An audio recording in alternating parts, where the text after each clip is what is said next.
तो question number 19 दिया हुआ है कि किसी व्यापार संघ के पास दिया हुआ किसी व्यापार संघ के पास रुपए 30,000 का कोष है, जिसे दो भिन्न भिन्न प्रकार के ब्रांडों में निवेश करना है। प्रथम ब्रांड पर 5% वार्षिक तथा द्वितीय ब्रांड पर 7% वार्षिक ब्याज प्राप्त होता है। आव्यूह गुणन के प्रयोग द्वारा यह निर्धारित कीजिए कि रेट 30,000 के कोष को दो प्रकार के ब्रांडों में निवेश करने के लिए किस प्रकार बांटे, जिससे व्यापार संघ को प्राप्त कुल वार्षिक आय 1800 हो और 2,000 रुपये हो। मतलब दो प्रकार सॉल्व करना है, एक में 1800 प्राप्त हो, एक में 2,000 वार्षिक प्राप्त हो। तो कोई दिक्कत नहीं, 30,000 रुपये है, उसको हमें दो प्रकार के ब्रांडों में लगाना, मतलब दो प्रकार के, अपनी भाषा में दो जगह हमें ब्याज पर जैसे रुपए दिया जाता है, तो एक जगह हमने 5% में ब्याज पर दे देंगे, इसे एक जगह कितना दे देंगे, 7% ब्याज पर दे देंगे। जो वार्षिक आय हमारी अगर कितनी हो, 18,000, अरे सॉरी 1800 हो, और ये या बी नंबर कितनी हो, 2,000 रुपये। तो चलिए सॉल्व करते हैं फर्स्ट नंबर से। तो मान मान लेते हैं कितना कितना ब्रांड पे लगाया हुआ है। चलिए माना प्रथम ब्रांड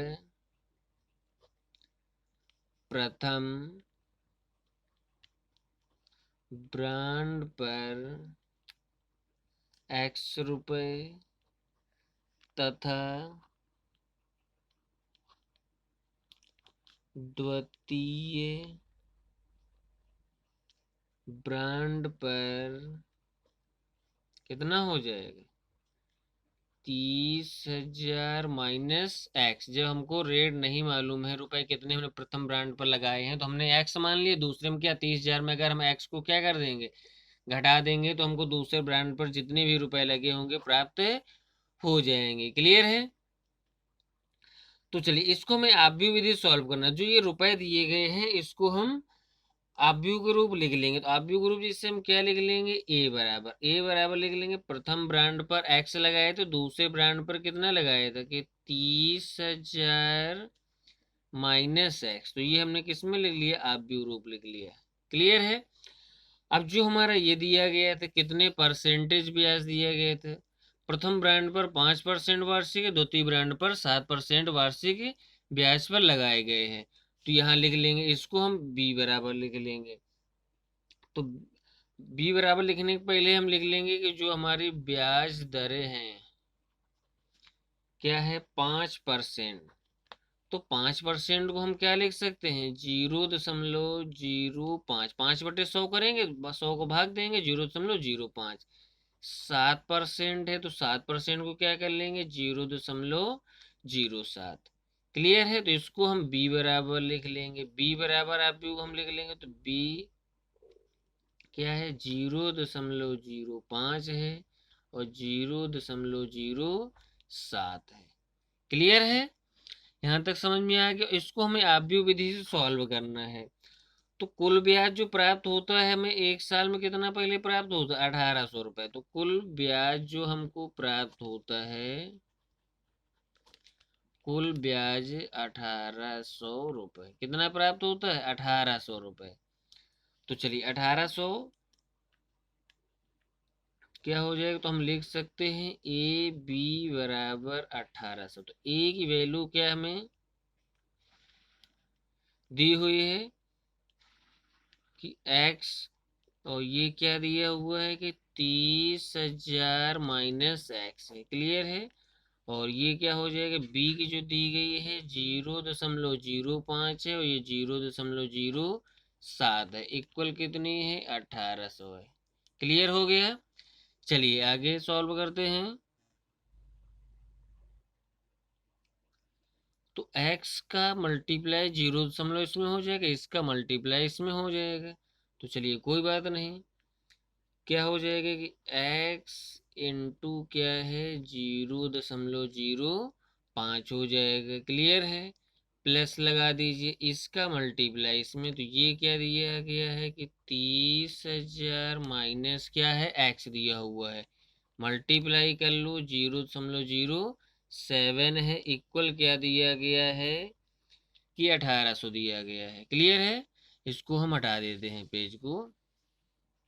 चलिए ये हमारा क्वेश्चन दिया हुआ है, तो क्या हो जाएगा इसका, चलो मल्टीप्लाई इसका अंदर कर लेते हैं, तो क्या हो जाएगा ये, तो चलो वही हमारा 0.05x लिखा हुआ है, इसका अंदर करेंगे तो 30 का 7 का क्या हो जाएगा 21, 7 का 21, 1 2 3 4 जीरो, तो 1 2 3 4 जीरो आएंगे, 1 2 अंक बाद दशमलव लग जाएगा, दशमलव हमारा कहाँ लग जाएगा, यहाँ लग जाएगा। क्लियर है? अब इसका इसमें होना तो 0.07x हो जाए। क्लियर है? तो 1800 हो जाएगा।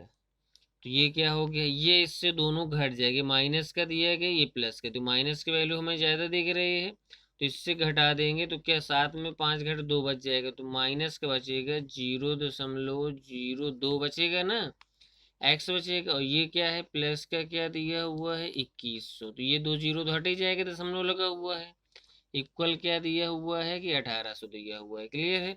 इसको उधर जो पक्षांतर करते हैं माइनस का 0.02x है, इक्वल क्या है 1800 है, माइनस क्या दिया हुआ है 2100 दिया है, 0.02x है, तो ये घट जाएगा, क्या बचेगा माइनस का क्या है 300, 2100 में 1800 को घटाओ, माइनस का 300 बचेगा, माइनस से माइनस क्या है कैंसिल कर दो, तो x इक्वल क्या दिया हुआ है कि 300 है बटे क्या है 0.02 है, तो यहाँ से दशमलव हटाएंगे ऊपर कितने जीरो बढ़ जाएंगे, 2 जीरो बढ़ जाएंगे। क्लियर है? अब 2 से अगर हम काट देंगे तो 2 एकम 2, 2 पंचे 10, 3 जो 1 2 3, तो क्या आ गया ये x का जो मान हमारा आ गया, ये क्या आ गया 15,000 रुपये। तो प्रथम ब्रांड पर कितने रुपए लगाए 15,000, और द्वितीय ब्रांड पर भी कितने रुपए लगाए, द्वितीय ब्रांड पर कितने हो जाएंगे, तो यहाँ लिख लेंगे द्वितीय, अपनी भाषा इसमें भी लिख लेंगे, प्रथम ब्रांड पर, यहाँ द्वितीय ब्रांड पर, तो क्या हो जाएगा 30,000 माइनस क्या है इसको घटा दीजिए 15,000, तो घटा देंगे तो क्या हो जाएगा द्वितीय ब्रांड में भी कितने रुपए लगेंगे 15,000। सो गाइस क्वेश्चन समझ में आ रहा होगा तो लाइक और शेयर करते रहिए अपने दोस्तों के साथ।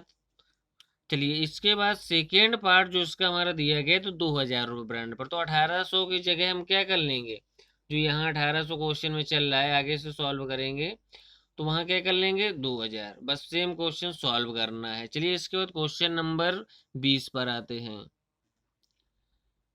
तो ये क्वेश्चन नंबर हमारा 20 दिया हुआ है कि किसी स्कूल की पुस्तकों की दुकान में 10 दर्जन रसायन विज्ञान की, 8 दर्जन भौतिक विज्ञान की तथा 10 दर्जन अर्थशास्त्र की पुस्तकें हैं। इन पुस्तकों का विक्रय मूल्य क्रमशः 80 रुपये, 60 रुपये तथा 40 रुपये प्रति पुस्तक है।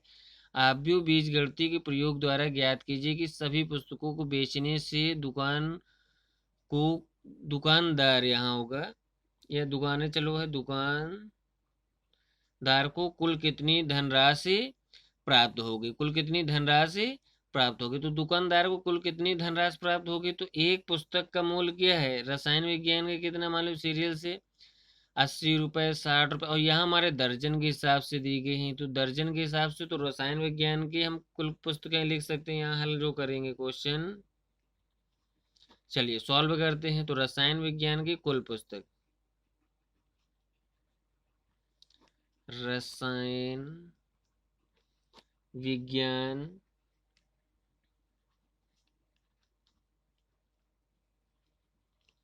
रसायन विज्ञान की पुस्तकें क्या हो जाएंगे, कितने दर्जन है 10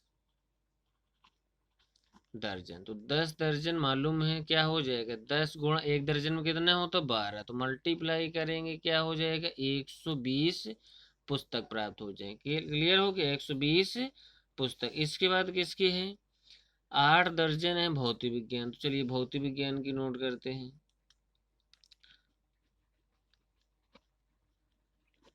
तो भौतिक विज्ञान की पुस्तकें, तो भौतिक विज्ञान की हमारी पुस्तकें जो हो जाएंगी वो कितनी है, 8 दर्जन। तो 8 दर्जन क्या हो जाएगा, 8 गुणा क्या हो जाएगा, 12। तो 12 क्या हो जाएगा, 96। 12 96 पुस्तकें हमारे किसके हो जाएंगे, भौतिक विज्ञान की हो जाएंगी। चलिए इसके बाद 10 दर्जन अर्थशास्त्र की, तो लिख लेते हैं अर्थशास्त्र की पुस्तकें।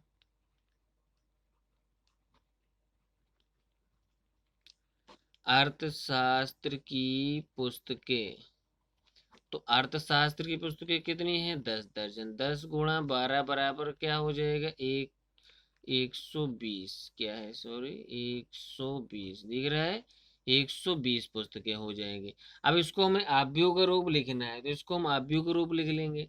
तो आव्यूह रूप जैसे ए बराबर, चलो लिख लेते हैं, जैसे अभी 19 नंबर क्वेश्चन लगाया हुआ है, तो ए बराबर ये रूप लिख लेंगे आव्यूह रूप में। तो कितनी है, 120 पुस्तक है पहले, फिर ये कितनी है, 96 है, फिर ये कितनी दी गई है, 120 दी हुई है।